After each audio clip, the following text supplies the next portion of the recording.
New York, this is Democracy Now!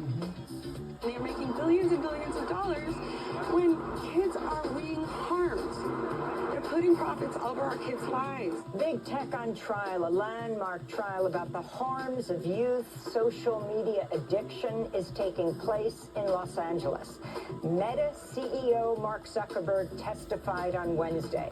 Parents of children harmed by social media have gathered for the trial. Let's give one big cheer for those the kids that'll never be forgotten.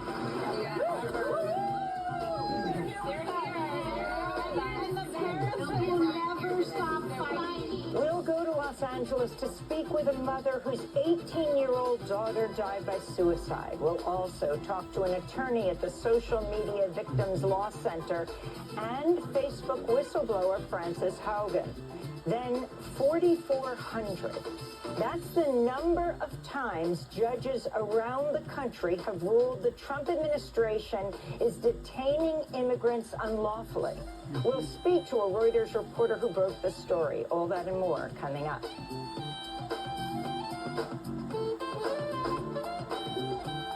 Welcome to Democracy Now!, democracynow.org, The War and Peace Report. I'm Amy Goodman. The U.S. military is preparing to strike Iran as soon as this weekend, but President Trump still has to make the final decision. That's according to CNN, which cited a White House source who said Trump is, quote, spending a lot of time thinking about this, unquote.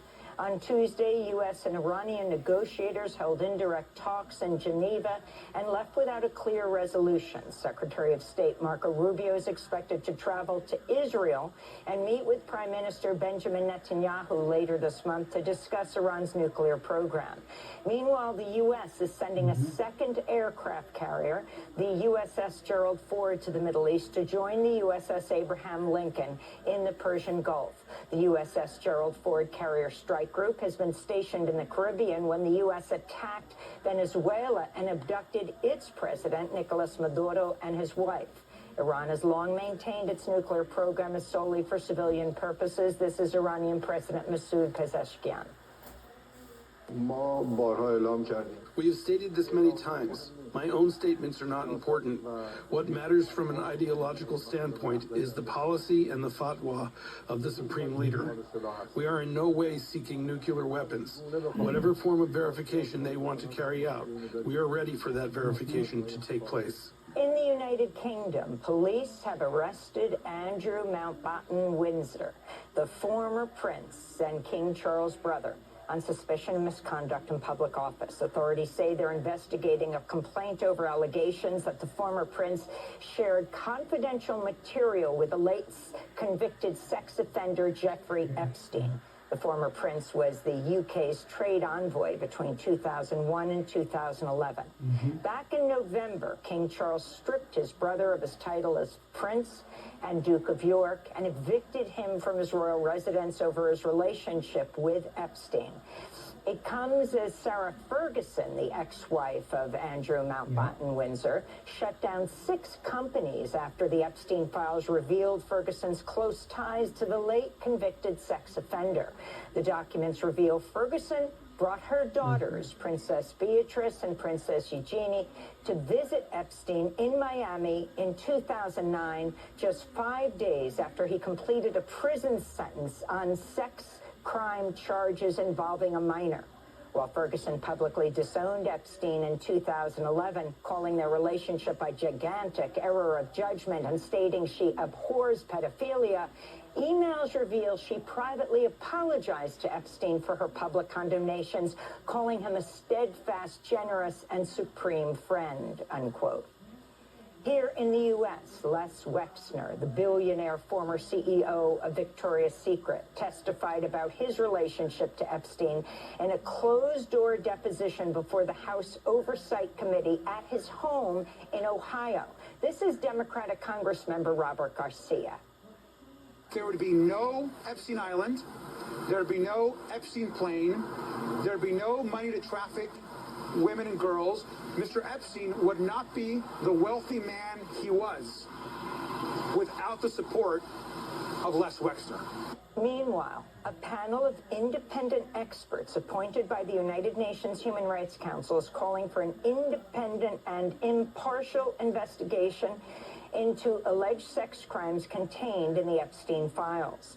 The UN panel says, quote, so grave is the scale, nature, systematic character, and transnational reach of these atrocities against women and girls that a number of them may reasonably meet the legal threshold of crimes against humanity, unquote.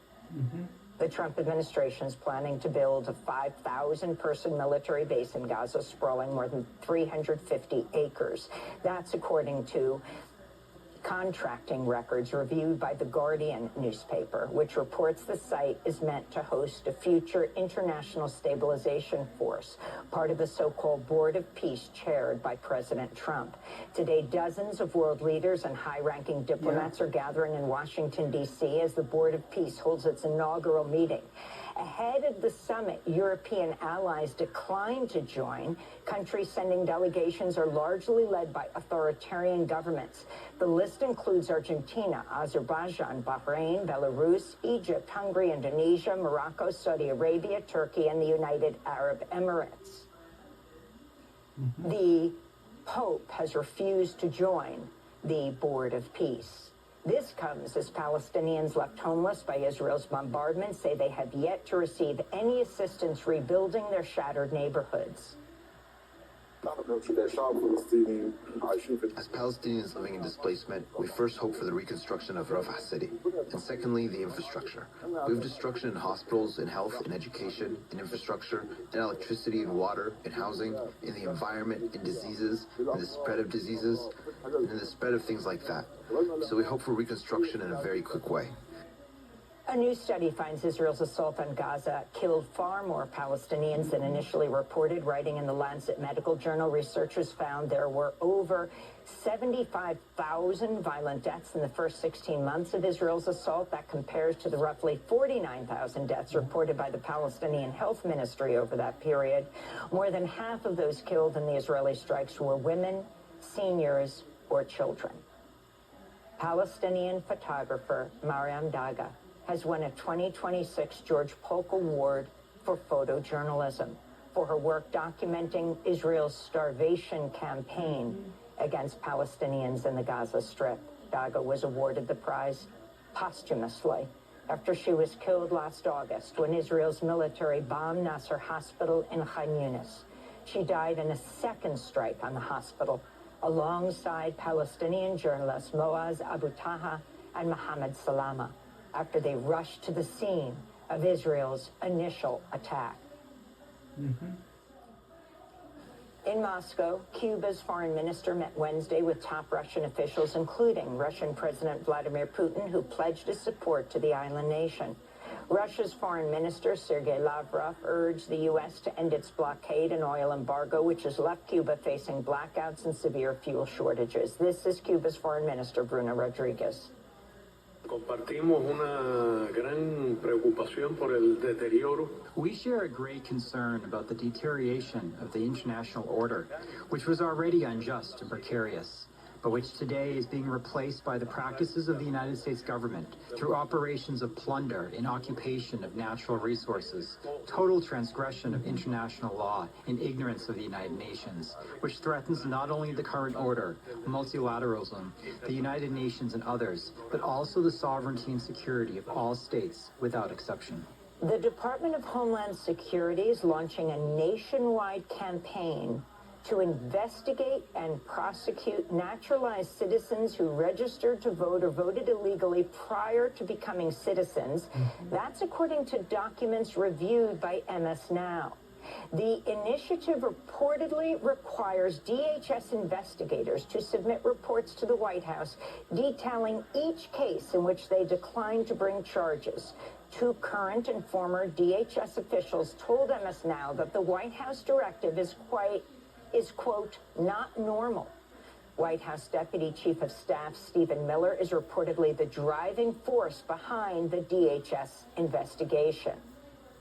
The Trump administration is preparing to roll back limits on levels of toxic mercury pollution from coal-fired power plants. The New York Times reports top EPA officials will announce the rollback during a visit to Louisville, Kentucky on Friday.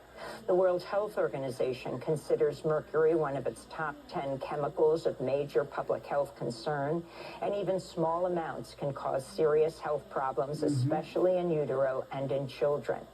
Meanwhile, a coalition of public health and environmental groups filed a lawsuit in federal court Wednesday seeking to block President Trump's rollback of the 2009 endangerment finding, which enabled the